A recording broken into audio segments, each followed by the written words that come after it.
This is the new Ultimate Dual Stealth Cam from Stealth Cam.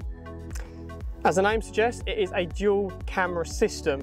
You've got a winch camera, which will lower down into the lake, and you've also got a forward facing camera, so if you're trying to get up close to islands or snags, you can gauge those distances. The camera itself is supplied very easily on a small bracket system, which will attach to your boat and just drops in through one side of your hopper, and the dual camera plugs in the front and then clicks onto the front handle. The data then feeds back through to your screen on here and is operated by the small hub.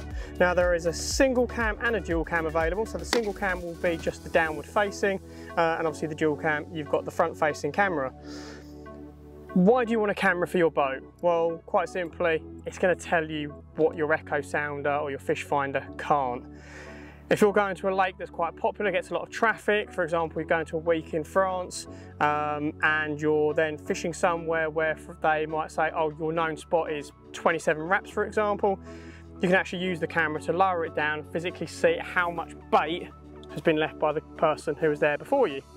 Likewise, if you're fishing in the UK and you're faced with a similar situation, you can do that.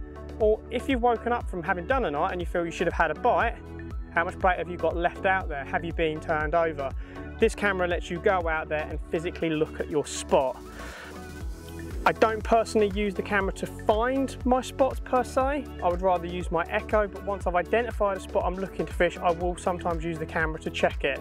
The primary thing I want to know is what's been going on as an evolution through time.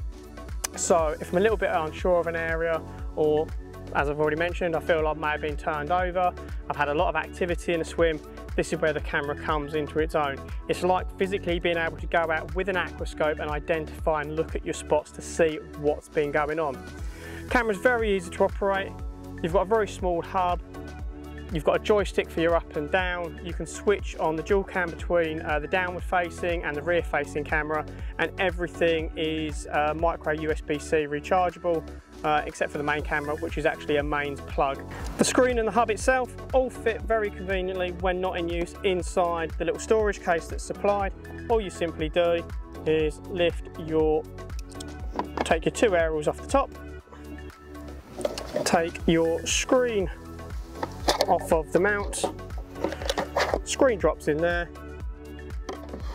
as does your hub, your aerials, and then you can pop that back on top. The camera on here itself is shower resistant, so you can get away with using it in the wet, and then obviously the camera or the screen and the hub controller all can pop in there. They're nice and dry if you should get a downpour, or as I said, if it's not in use, you can do that. And on the front here as well, you've also got a small extending hook, so you can even hook your handset on there as well. And there is also a small attachment which will go onto the side for storing your hub on should you have it on the tripod. Single and dual cams are available with us. You can go for the all black like I've got here, or alternatively, if you prefer, you can have it so you've got orange mounts for going on your boat. So if you have got an X-boat like this one, you can match them up with black and orange. If you would like any more information, or you'd like to check out the range of stealth cams that are available, check out our website at turtlefishandtackle.com.